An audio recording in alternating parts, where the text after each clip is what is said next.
Ladies and gentlemen, we have another Kettle Nights podcast episode going, and I have an interesting guest with me. I know him from Instagram. Maybe some of you know him too. His Instagram handle is Pursuit of Dangerousness. I really like this Instagram handle. And his name's Maxwell DeJong, right? And he's a kettlebell sport champion, so 2 times national champion from Israel. He's into combat fitness, so he's going to share a little bit about this. And he's ex-Special Forces. So Maxwell, welcome to the podcast. Hey, what's going on, Gregory? Awesome. It is a huge honor and a privilege to be hosted on your podcast. Oh, I truly appreciate it. Truly appreciate it.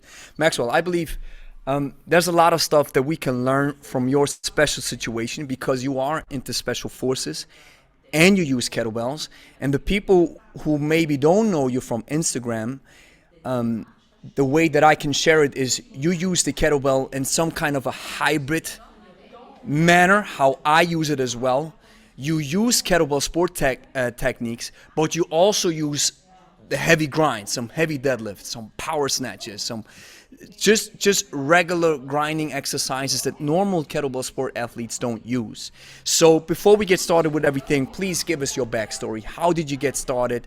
Your way with the Special Forces and kettlebells in general. Right. Okay, thank you very much. Right, so my name is Max. I live in Israel. Military service is mandatory here, so I'll just start with that. Joined the IDF, got into the Special Forces, volunteered in, passed a gibush, it's called. It's kind of like a selection phase. Mm-hmm. Had a great time, finished my service, and basically during my service I got injured a few times due to various factors. One of them is actually, I think you consider it overtraining. You know, just the grinds of, you know, lots of kilometers of, you know, carrying heavy weights and little sleep, intense stuff. So in the military, I always had the idea that I was having a harder time simply because of the injuries. So not only is it hard, but I'm also going through, you know, painful injuries. I broke my foot. It's called a marching fracture. So you're basically marching all the time. You get a stress fracture, and then that turned into a full fracture. Long story short, I kept going, finished training, did my full service, but I kind of learned to embrace the suck there. So this is kind of where my mentality coming from. So if you really want something, then you need to make it happen. And then after the military, I realized, wait a second, I was missing out. Like, there's actually kettlebells. So that's when I kind of started my path into kettlebells. I bought a 16-kilo kettlebell because I saw this awesome video on YouTube. Oh, wow. And that's how you got started, with a video on YouTube? Yeah, I saw this video of YouTube of this dude. I think it was after the 300 movie, where these dudes were... What's that? These 2000? guys were jacked, right? Yeah. They were training. The movie's full of testosterone. I love it. But what was it? 2000s, 2000 something 5, or it's? No, it was later. This is probably 2000. I'll say 2013 probably. Yeah. But at least 10 years ago, probably. Yeah. Most definitely remember that. Awesome movie. So after the military, I considered my body pretty broken. Like, I was hurting big time. Like, I had a fracture. I had all these pains and aches, and I wanted to stay fit. I wanted to stay healthy, and I was having a hard time with that because I thought, you know, I'm injured. That's it. You know, like we're gonna call it a day. That's it. It's over. I'm out of shape. But then I got into CrossFit, found ways to work around the injuries. Had a great time. Did just love the kettlebell side of the whole CrossFit. Then I realized, wait a second, I should have known this before I got into the military, because this prepares the body and makes it so strong and rigorous, so to say. How to say that? Durable. That was something I wanted to catch up in. Resilient, exactly. Right, so that's kind of how I got into kettlebells. I got into kettlebells too late, I would say, but I loved it from there. So my question would be, if when you were in the military, how was the fitness prep in that regard?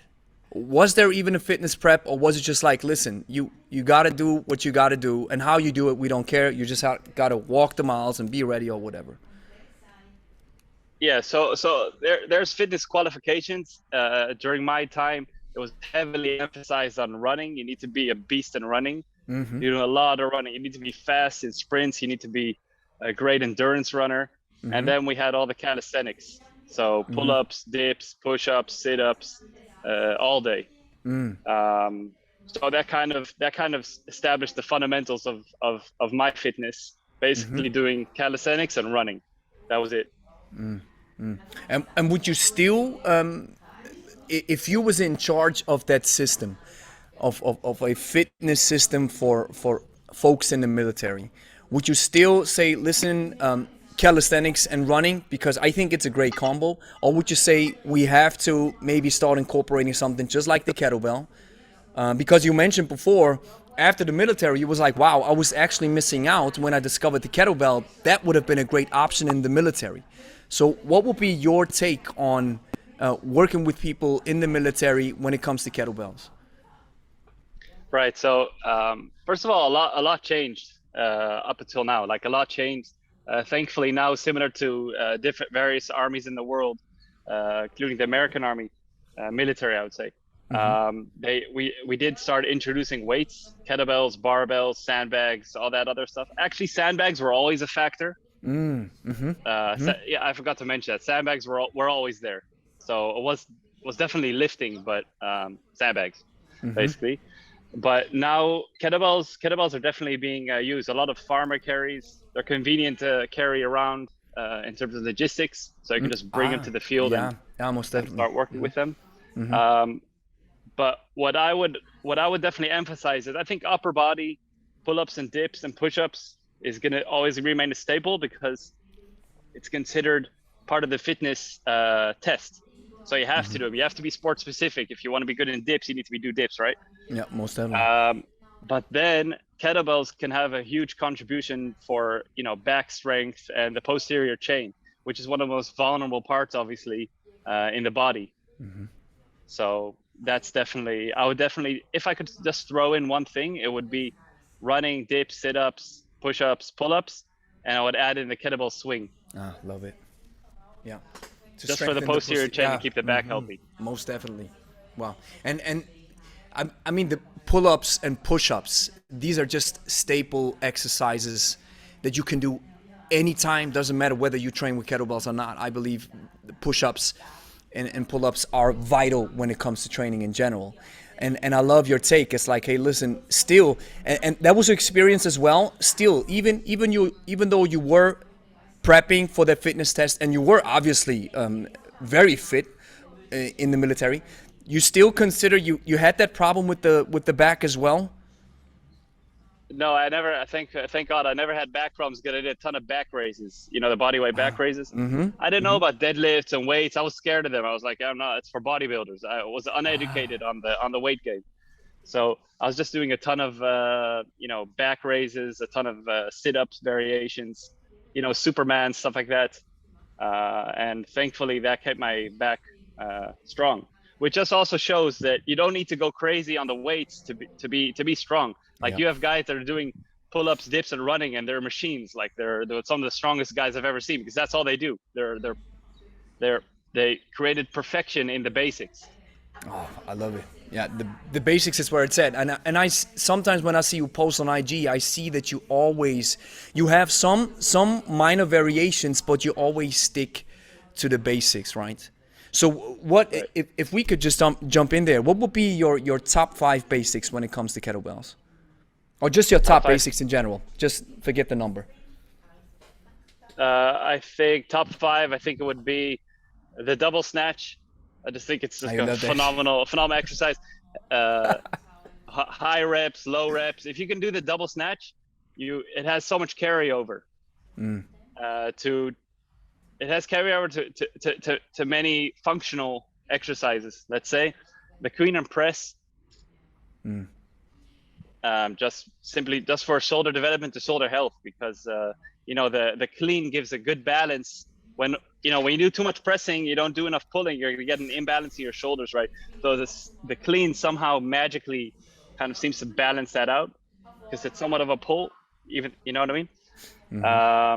It will be that. I think the regular snatch, one-handed half snatch, one Yeah, kettlebell half with snatch. the drop and back down. Yeah. Yeah, simply being because it's a little bit less strenuous on the bicep, if you know what I mean. So we're just talking about not maximum bang for your buck, not getting injured. So I'm avoiding that full extension on the bicep, which can be tough. You know what I mean? If you swung heavy for high reps, Most you're definitely. gonna be sore the next day. So, and then it would be a pull up and a dip, Love it. covering the whole body. So And it's I like, think what's also fascinating about the clean and press is when you press a lot, and that's why I love doing farmer carries after pushing exercises, because it's like an antidote for the shoulder. And that's why I yeah, think the clean and press, this combo is so powerful. And following you and knowing what you do, I knew we were kind of like in the same ballpark. And I also love the half snatch, which I think is it's also a great exercise for beginners who are, because the downward face, the amortization from the top, from the stretch might be a little bit daunting for some beginners, but with the half snatch, you actually get the possibility to drop it in the rack, and then even the arch is a little bit smaller then, and then you have to use some more power from your hips, right? But right. But I love them nonetheless. Yeah, So I just think it's a little safer, because I find longevity to be extremely important. So one of the most important factors in my training, I think, it's an important factor in training in general, is that you need to be able to do this stuff for a long time, until you're an old man, with the help of God. Like we don't wanna go crazy intense and then get injured and then have to take a few steps back times our whole life, because that's most what happens if you're irresponsible with things. most definitely. And did you experience, aside from the fractures or the problems from the military, did you experience any injuries when it comes to kettlebells after you discovered them and started working with them? Right. So no. So okay. So here's the thing. So after the military, I got into CrossFit. Right. I was a freak of CrossFit. Like, I loved CrossFit. Like, it was just amazing, because it was a new thing. Remember, like, you had bodybuilding, you had, what do you have? You have powerlifting, you have the calisthenics, and then came CrossFit, and it was like a Took the hybrid of all world by these things I storm. Yeah. wasn't familiar with. But in the army, I knew how to carry a sandbag and sprint up a hill like 1,000 times. So for me, that was awesome. So but in CrossFit, the problem is that, and here's another factor, is that once you get to a point where you realize your mind is so much stronger than the body, okay, then you need to actually be very careful with yourself that you don't injure yourself, because you're getting so intense, you're going to get so motivated to, I'm not going to stop. You can become your own worst enemy. So this is what I experienced with CrossFit. I loved it so much, and I was having such a good time, but I wasn't sleeping, because I was working. After the army, I continued into security and into close protection, bodyguarding. So that was intense in terms of hours. So I realized that you can't go hard all the time, wadding all the time, going crazy heavy at random, and not get injured. It's just a matter of time. Because you don't have the athlete lifestyle, because you're not sleeping and you're not always eating correct, because you're just working. Yeah. Yeah.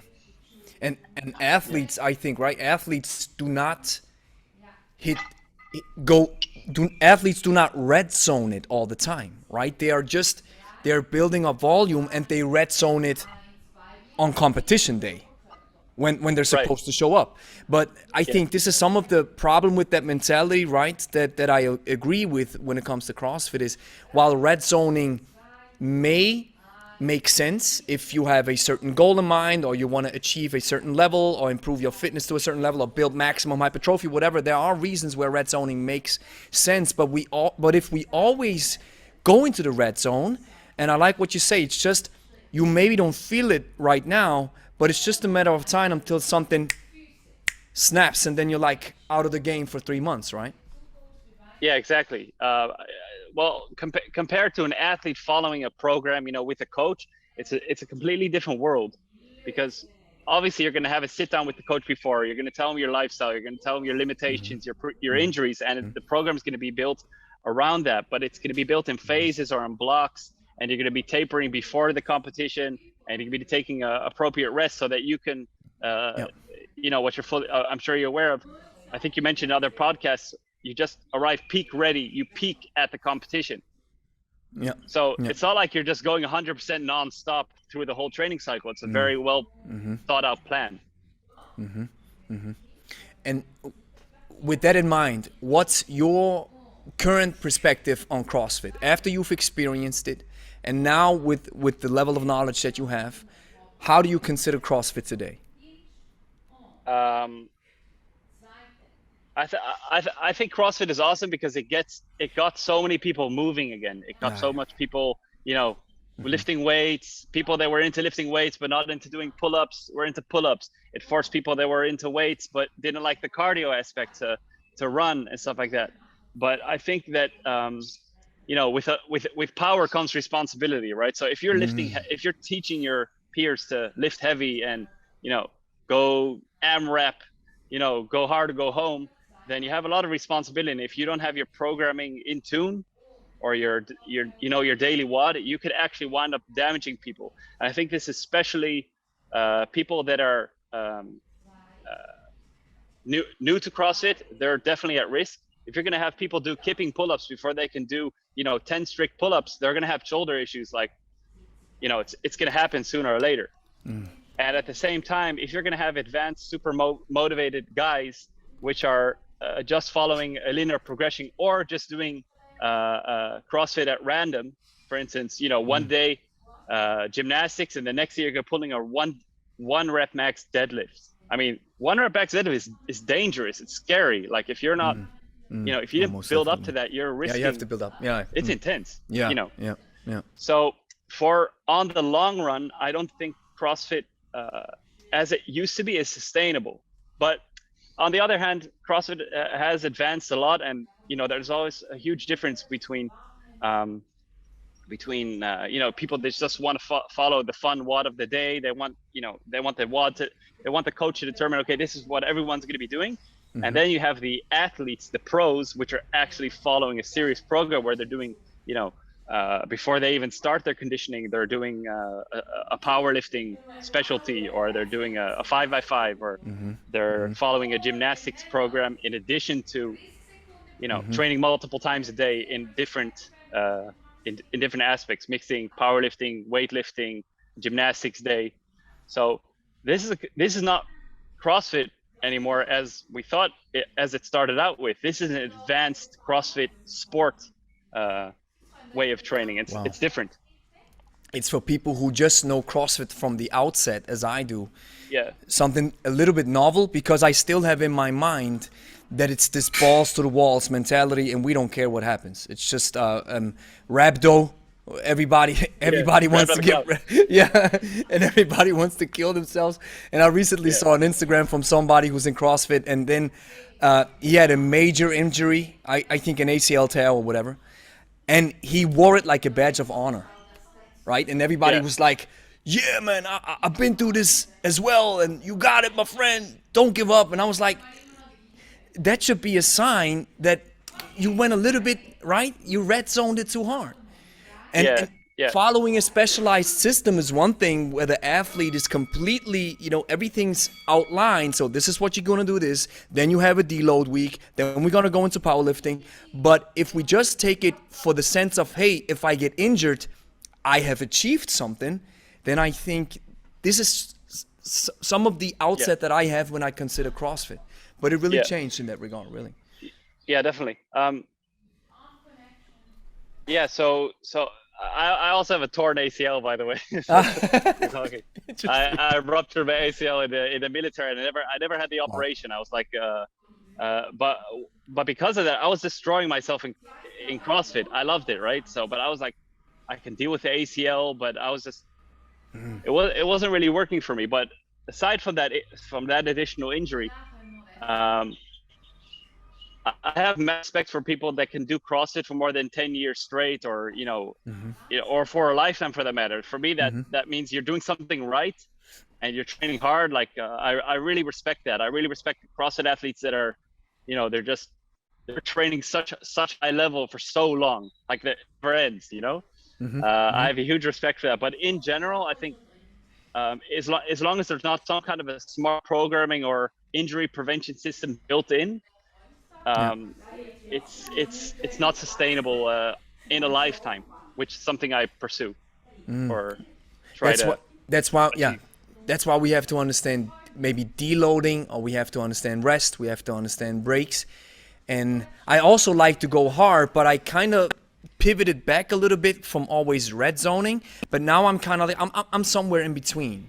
And what's your Right. take on this? If, for example, let's throw in Pavel Tsatsouline.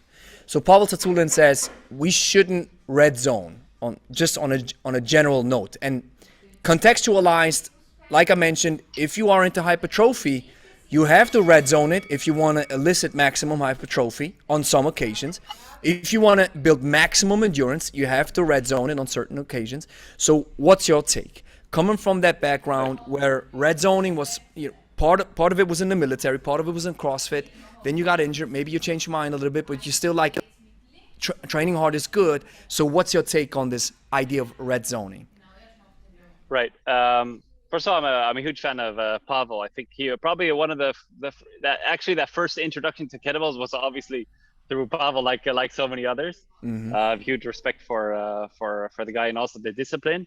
I think this is kind of where the difference comes between, let's say, traditional training for fitness and training combat fitness and training for protectors, because fitness is not the end goal. It's what are you going to do? What are you going to do with this fitness?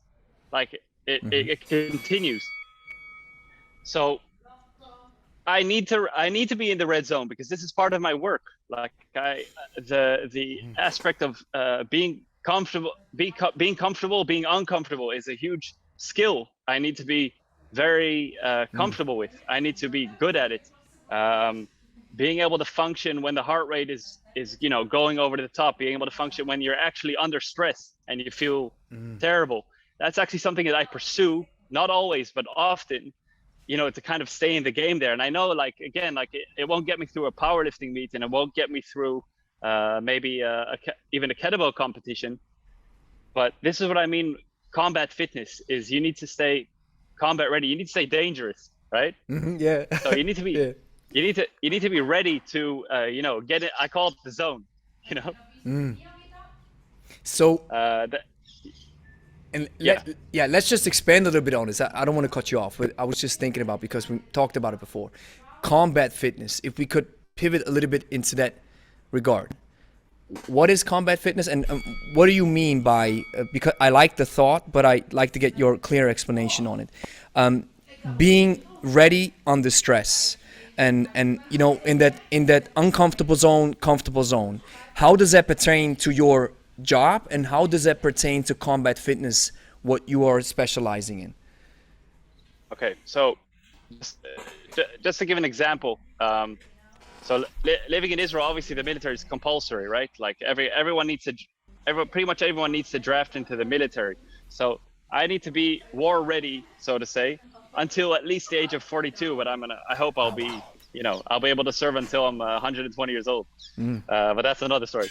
So on the one hand, I need to be, my body needs to be war ready. I need to be within a second's notice. I need to be, go to base, carry a machine gun and 50 kilos of gear, and I need to start walking 20 kilometers. So that's something that requires consistency and training specifically for that. Because otherwise you're going to get injured guaranteed, because it's that's pretty extreme. The other aspect is, so I'm in the close protection business, right? And you can also call it executive protection or bodybuilding, bodyguarding. Bodyguarding, yeah. Mm-hmm. Yeah. Bodybuilding. Also awesome. Yeah. And there I need a combination of one, aesthetics actually is a factor. I can get into that in a bit, but hypertrophy work is actually important. Can elaborate on that later. Yeah. But I need to be able to carry my client. Like if my client gets injured, and God forbid he has a heart attack, and I need to carry him up a hill to where the ambulance can get to. I need to be able to be strong enough to carry someone weighing 100 kilos up a hill for 100 meters, which is all the endurance, all this stuff. So my work requires, and I guess my lifestyle requires me to stay fit for these things, for these emergencies, so to say. And this is just different. It's not your typical athlete stuff. It's being fit for emergencies. The same goes for self-defense and fighting. You need to be able to, Krav Maga, which you might be familiar with. That's a huge thing here in Israel, right? It was developed, it was continuously developed in Israel up until the day of today. And the whole thing is that within a snap of the finger, in 1 second, within a turn of the switch, you need to become a machine, like a warrior machine, ready to do combat in order to defend yourself and others. So if you're not fit and you're not physically capable of functioning in these situations, you're gonna either get hurt or worse. So this is something I believe it's important to train for and prepare for. Wow.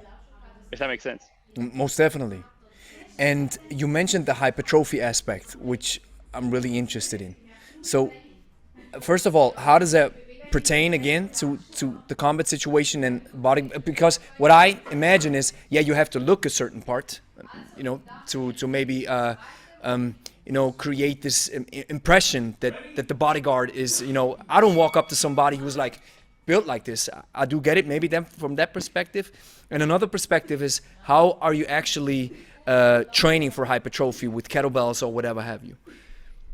Right. So the hypertrophy, the need for hypertrophy, in my opinion, comes is work related. Namely, that in the security business, in the close protection business. So obviously, you're protecting an individual or a bunch of individuals, right? With your body essentially and your skill. And non-verbal communication is a huge factor. So obviously there's all this low profile stuff where you don't want to stand out, and if you're this massive bodybuilding machine, then you're going to attract more attention, even though you don't want to attract attention. You want to be finding the threat rather than creating it. But on the other hand, if you're in a situation, for instance, like a more crowded environment, where people are really sizing you up, the environment is maybe a little bit higher threat in terms of physical altercation. You need to have a non-verbal communication where people are like, well, this dude's dangerous, I'm not messing with him. And that way you avoid a fight and you avoid danger essentially. So if my training can contribute even to 1% of me avoiding an emergency or an attack, then for me that's a massive victory, right? So that's why I factor in hypertrophy for that reason. Is if it can help avoid a fight or avoid an attack on my principal or on my loved ones, my family, then that's a huge victory. So that's what I mean with fitness. Is kind of like it's not the end. I'm losing my English here. The end goal of it's not the end goal. It's a means of helping me to stay safe, protect others, protect my loved ones, and in general be a better a better father and a better husband. Love it. Yeah. Fascinating. So if we are still in that, if you mind me asking, because you must have such a, let's put it like this, an interesting wealth of experience in your profession, in the military special forces bodyguards, as a bodyguard.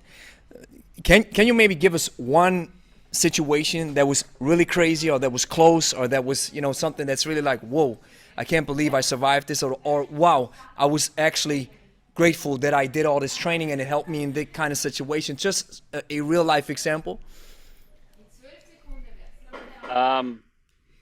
I guess I probably have a few, but I think what I can mention is just simply by non-verbal communication, posturing, and a combination of generally appearing like someone's doing fitness, someone's fit, and someone is looking with intention, that way avoided several altercations. I think that's a huge victory, right? Oh, I love this perspective. If people are looking for a fight and they see there's one bodyguard, it's not enough, but there's this one dude, and he's clearly, everything about him is, I'm not going to mess with this dude, then for me that's a huge victory. And obviously, you know, kettlebells and training are a contributing factor to that. That's why I train, so I can avoid these kind of things, because I have the confidence that if it goes down, I have the confidence to get out on top with the upper hand. And that's something that can be communicated non-verbally, I believe. Oh, I love this. And I love the perspective like, hey, it's a win if I'm able to avoid altercations, right? That's a win for me as in my profession as well as probably in the special forces as well, right? Yeah, I mean, just another example. For instance, I carry in the military, I carry a lot of weight. Until the day of today, if I'm called up, whether it be for a day or a month, I carry a lot of weight. I'm carrying around 50 kilos, right? A lot. That's up hills, up mountains. And for me, I'm 35. So for me at this age to still be able to do what I did when I was 19 is also a huge victory. Yeah. Because it means that what I'm doing actually works, because the most people I know at this age are start going downhill, and I feel like I'm going uphill. Yeah, me too. Yeah, exactly. You know, we're on the same boat. So that's why. It's the same thing. That's why I love what you do. You know, like awesome. That's why I love what you do. I love the positivity. I'll just shoot that right in here. I love the positivity. I love the good work. I love also how you unify the kettlebell world. So you're, like you said, you're not a tribalist. You're unifying. And this is what you need. If you want to create awareness for kettlebells, then you need to show that we're all together. We're all in the same boat here. We're all using kettlebells, you know, to get fitter and become a better person. You know, the better version of yourself. Yeah. Sorry, my ADD sometimes kicks in, right? So yes, totally fine. I truly appreciate your feedback, and you know that's what I'm. Funny thing. Let's pivot a little bit into this tribalism thing, because that's actually, maybe you felt that as well in kettlebell sport, and then you were in CrossFit, so you saw maybe some tribal herds, right? And I mean the human psychology is built around tribalism, so we know that. Yeah, this is my turf and this is my ground, so I stand on it, and then everything that even maybe is in a similar fashion around me, they don't do it exactly like me, right? So that's kind of like the human psyche. So what was your experience, because you were a kettlebell sport champion? What was your experience from this tribalism mindset in kettlebell sport and some more the regular type of training? Because you also mentioned unifying the two worlds. And that's an indication that the two worlds have been separate to a certain extent. What's your point on this perspective, on this situation? Right. So like I mentioned, I got into kettlebells through CrossFit, right? So I was privileged to have some of the, you know, awesome trainers that were all into kettlebells, some of them specializing in kettlebells. And so my first kettlebell competition was me using my CrossFit snatch, and I'm like, I'm just gonna beast mode through this competition. I knew nothing about breathing, you know, I knew nothing about breathing. I knew nothing about racking, all that stuff, right? I was used to slinging heavy weights, you know, heavy snatches, you know, snatching the 32 AMRAP, you know. Then I get to this competition, and you know, we Israel's also been blessed with a very big Russian and Ukrainian community, a lot of immigrants. So they brought in a lot of the, you know, the kettlebell sports to Israel, which is awesome. Yeah. So I get there and I see all these, you know, these guys are machines, right? But I'm like, they're telling me you need to breathe special. It's actually opposite breathing. You're actually, you know, it's the exact opposite of breathing when you're Olympic weightlifting, right? You're you inhale when you're extending, right? Yeah, exactly. Yeah, it's crazy. I was like, what is this nonsense? Like, what is this? Who does this? I'm just like in beast mode through, you know, snatch and you know, growl a bit, you know. Yeah. But that obviously was a terrible decision. Yes. But it definitely got me hooked on kettlebells, because what I like about the sport is that you're going through hell, right? Like it is by far one of the, actually it is the most hardest physical endeavor I've ever done in my life. And I love powerlifting. I love Olympic weightlifting. I love CrossFit. I love running, long distance running. but kettlebell sport is definitely the hardest. So I remember in the beginning, it was kind of, it was kind of humbling. I'm like, wait a second, I'm lifting heavy weights here, dudes. Like, what are you guys doing? You're just swinging a 16. And then I did the competition. I was like, wait a second, I've been missing out on something. This 16 is a lot harder than I thought it was. And that kind of got me hooked because it requires you to be extremely focused and, go through a crazy amount of fatigue, but you don't show it. Because my trainer told me, if you want to sustain yourself through a long set, you need to relax. You need to relax your muscles. But even your face muscles, he's like, don't start doing all these, like all this weird face that I like to do on Instagram. Yes. He's like, you need to be poker face. Yeah. You're Yeah. walk the park, because that way you're relaxing your body, right? So in the beginning, it was kind of hard getting into that world, but then I loved it, and that's what kind of brought me to kettlebell sport specific training, which I learned to really, really enjoy and appreciate. Wow. And that game face mentality that you mentioned, just this not exhibiting the stress on the face. I've read a book from Yuri Verkhoshansky, who was a big Russian sports scientist, and he says something in the book which I find fascinating. And he says, when it comes to lifting heavy, powerlifting, the expression on the face is doesn't count and doesn't matter. But when it comes to high endurance, the expression on the face, the more the face is relaxed, the better the person is at exhibiting locomotion at a high average pace, because they're able to relax their face. And Right. that's something that it's telling. And then I was like, and it's true. Look at the marathon runners, the middle distance runners. They never do this. They're always game facing it. And what I love about this mentality as well is, like you mentioned, is you are actually forcing your body to take over, or you get all the feedback from inside, right? When you do a heavy snatch set for 10 minutes, all the feedback, Right. your arms start burning, even though you maybe exhibit the proper technique, everything starts burning, but your brain is telling you, your face is telling your body to relax, which is actually something that I find interesting in you mentioned these situations where you have to be uncomfortable, right? Or you have to be able to still function under a lot of stress, right? Right. Yeah. I mean, also look at smiling. Like, think about it. It's really hard. It's really hard if you're feeling down, right? Try forcing a smile on your face. It's actually hard not to become happier. Like, I don't know. Like, this has been. I read a book on this once, not on this topic, but it mentioned this.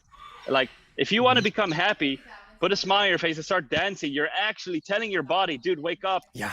Be happy. You can actually manipulate yourself into becoming happy. These are all these, manipulation tricks. So the opposite is also true. If you're going through a very hard time, you put a poker face, your face is, you obviously, it sets, you can look at someo's face, you know exactly what they're going through. Are they pissed off? Are they mad? Are they happy? Are they comfortable? Are they uncomfortable? So obviously, it's something that shouldn't be neglected when you're going through a 10-minute set of death. 10 minutes out of that. I love this. Fascinating. So then you had this experience, right? With because I had the same experience. It's very similar to yours. When I was prepping for the certification with Steve Carter from the IKFF, and I remember I was that typical bodybuilding type of split training dude.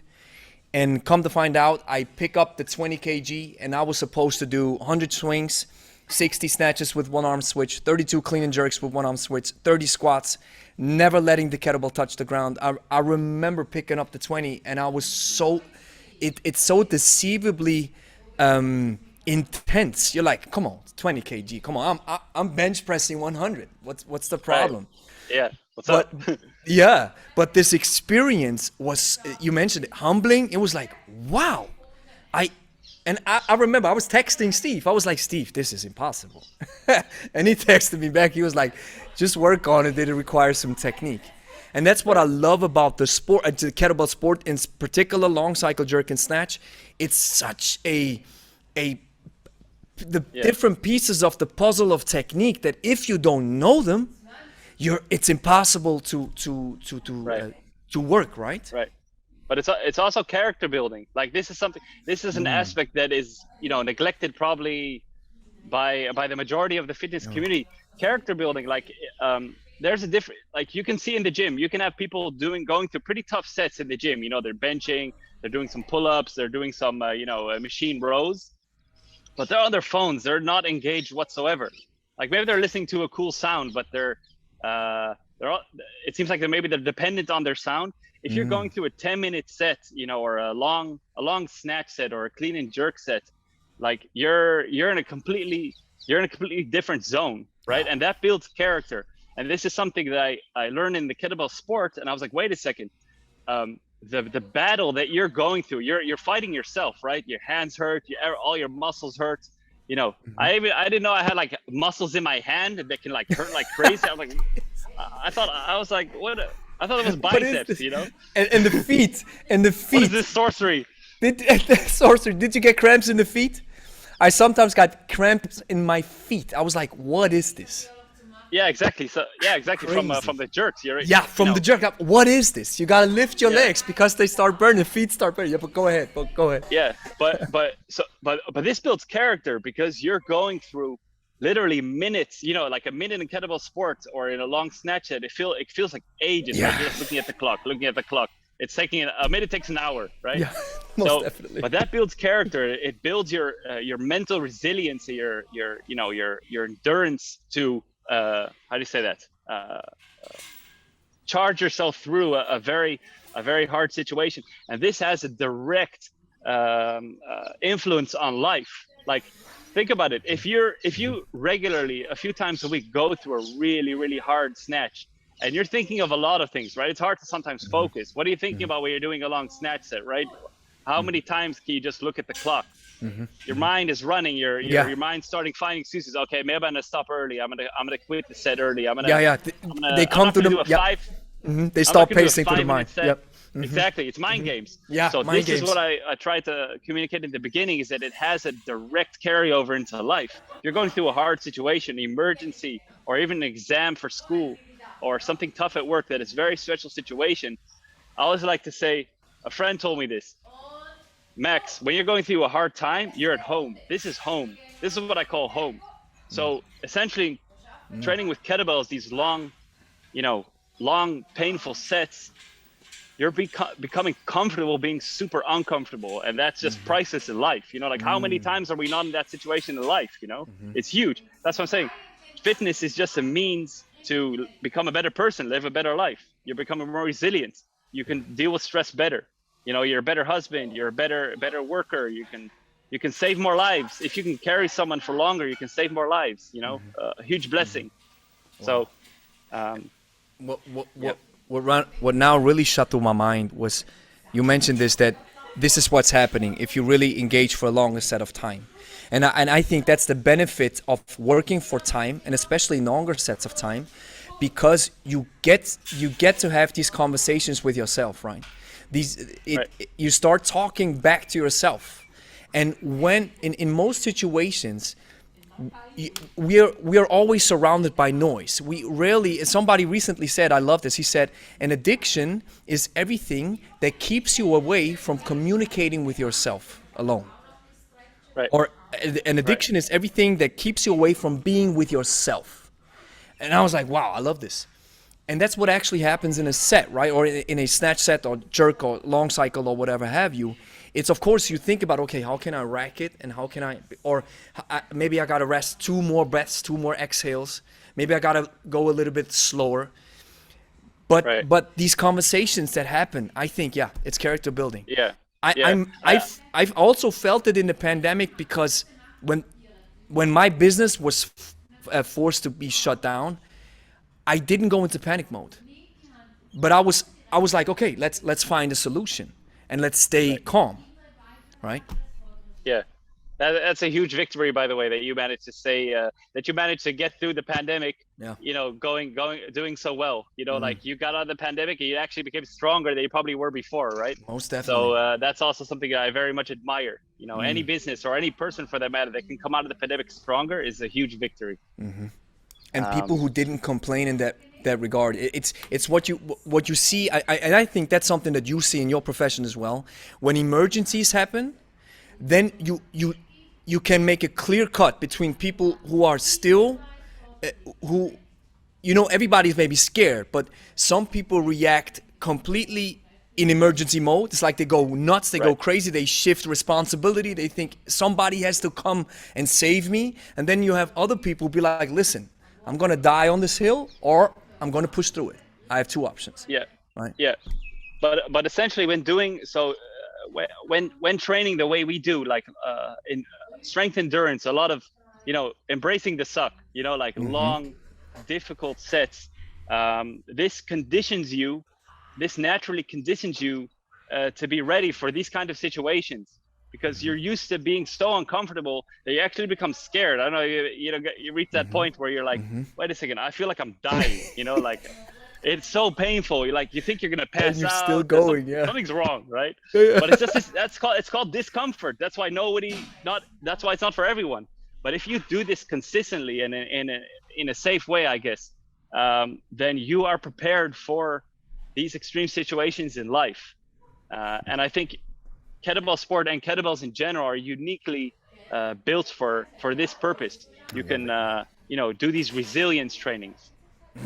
I think actually you mentioned also before how it would combine hypertrophy and the kettlebell sport. I forgot to get in there. I asked about this. Yep. Yeah. So what I realized in kettlebell sport is you're doing high reps, but it's pretty heavy, right? Like jerking 2 times 24, it's pretty heavy. So I realized, wait a second, if I can do this, what are the fundamental hypertrophy and strength exercise, right? Press, deadlift, squat, bent over row, stuff like that.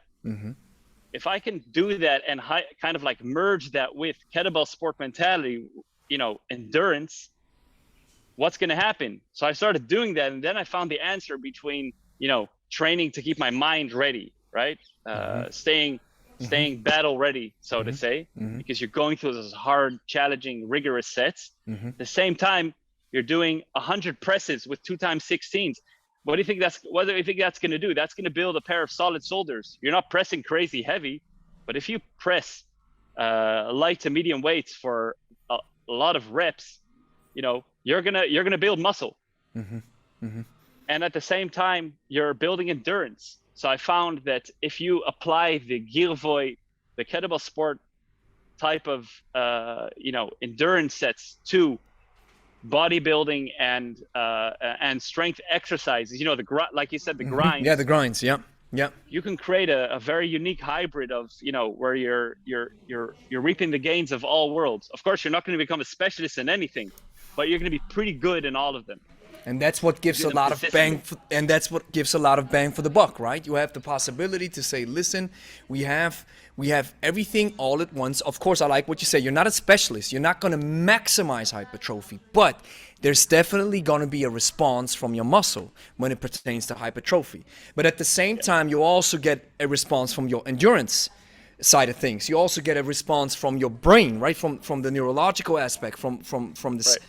Your level of sanity that you're able to keep in a crazy situation. I love it.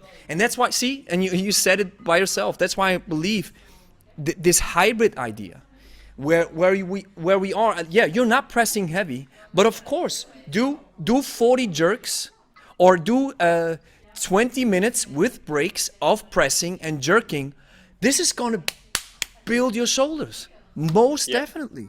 Maybe not, let's put it like this, maybe not in the optimal best way like a bodybuilder would, but it is, I love this term, I call it, it's practical muscle. It's muscle that you can actually apply for stuff. It's not just big and puffy, it's actually made, it is able to exert the force the way it looks like it, right? Right, yeah. You could become very, very aesthetic from doing the things that are typically considered, that's cardio, it's not going to get you big, right? So one of the most awesome books I read on fitness is called Jailhouse Strong. I don't know if you know it. Oh yeah, of course I know the dude. I follow him on Instagram. Yeah, so they're doing, this is obviously prison inspired workouts, right? Where training is a necessity, and it's not a choice. You need, if you want to stay alive, you need to train, right? So I think if you treat the training to that, if you apply that to life, I need to train in order to stay healthy because I want to live, I want to live a good life. I want to live long. I want to be able to help others. I want to be able to save others, right? So what they did there is they do crazy high reps on the basics. They did push-ups, pull-ups, dips, body weight squats, and the book has like 40-minute AMRAP with like incline push-ups, pull-ups, and then like like these Hercules chin-ups. That by like when I was injured one time, I wasn't lifting weights at all, right? So I was like, I'm gonna do body weight only. By far, that was the most aesthetic time. Wow. In terms of hypertrophy, I was getting massive. It's like, what's going on here? Like, I'm not lifting a weight. But that just proves that the conventional way of thinking of fitness and strength, and you have hypertrophy, and then you have endurance. It's kind of confused and mixed up. There's many roads that lead to Rome, right? I love this, yeah. And we have to understand that, even from a hypertrophy standpoint, research and data indicates and agrees that it is mechanical tension that elicits hypertrophy. So create some mechanical tension. That's where it's at. And I love what you said about, it's not just strength and then hypertrophy and then endurance. It's all. I had recently a conversation with a client who was here, and we were talking about these ideas of it's not just, it's the creatine that comes first, then then glycogen comes first, and then fat. No, it's everything all at once that's running. So your body is working as a harmonious system. Of course, some systems will be triggered more depending on the intensity you have, but the body works in a harmonious fashion, not just like, okay, you go first, then you happen, and then this happens, right? Yeah. But I also think like when it comes to longevity, it's very important to command the basics. Yeah. The basics are essential, right? Once you command the basics, you have the privilege to move on to a little bit more advanced stuff. And then you can start making small varieties of the fundamentals. So, like you're doing instead of a military press, you're doing like a pin press, like what is it called? Where you don't fully go down for more time on attention. That bump idea, right? Is that what you're doing? Or you just any variety of the press. Any variety of a press, So, but that's also essential for longevity because you want to stay motivated, but you also want to be I don't like to say tricking, that's like a scam, right? Like tricking your body into, new things, but you're teaching it new ways of stress. And I think that's a huge factor in terms of longevity because it helps keep training fresh. You stay motivated because, I'm excited to try this new variation, but you're still doing a press. So you're sticking to the fundamentals. You're sticking to the fundamentals, and you're not only sticking to the fundamentals, you may be doing a variation, but you still get a lot of bang for your buck, right? So it's not just do a variation for the sake of it, and then you get not enough in return, right? But you still have a variation that gives a lot of bang. But I love it. And that's what I sometimes miss out on. It's like, hey, I can do jerks all day for forever. Yeah. But I do understand that sometimes people need a fresh idea that still works the same parameters, right? That doesn't go out of bounds completely, where you're like, hey, well, now you're doing something that's completely off, but it's still in the same field, right? Yeah. Fascinating. Yeah, exactly. Max, the client just arrived. I have to cut you off here. Hey, it was a real joy talking to you. I got a lot of notes right here, so we definitely have to do this again. Definitely. And first of all, I really appreciate your time. I think it's so fascinating to hear from people who are from the other side of the planet, from a completely different background. But the thing that unites us is the use of the kettlebell. And one small remark before we cut it off. You're into kettlebell sports. So what's your take on the hardstyle idea? These two worlds. One final remark. I think hardstyle is awesome. I think it's the superior way of generating power and strength. If you want to sustain this power and strength on the long run, on the lifetime, I would maybe consider adding in slightly different disciplines just to keep it fresh and just to give the body maybe a rest from this training only. I think it's important to mix things up. Once you command the basics, once you command the hardstyle swing, start throwing various other things in there to keep training fresh, because in the end of the day, we want to be able to do this for a lifetime, right? Yeah. So it's cool now, and it's cool next week, and it's cool in a month from now, but I want to be able to do it in 10 years from now, 20 years from now. So we need to think about that in the long run. But in general, I think it's awesome. It's the essence of the hybrid. Use all the means that have been proven to work. That's what it is. Max, I truly appreciate the conversation. If you're looking for kettlebell courses that can help you lose weight, build muscle, and improve your kettlebell technique, then check out the Leberstock Academy. Let us help you discover a new perspective on kettlebell training, making it simple and easy for you to understand. Join the waiting list of your desired course now and secure your spot when it's open for enrollment. Link is in the description.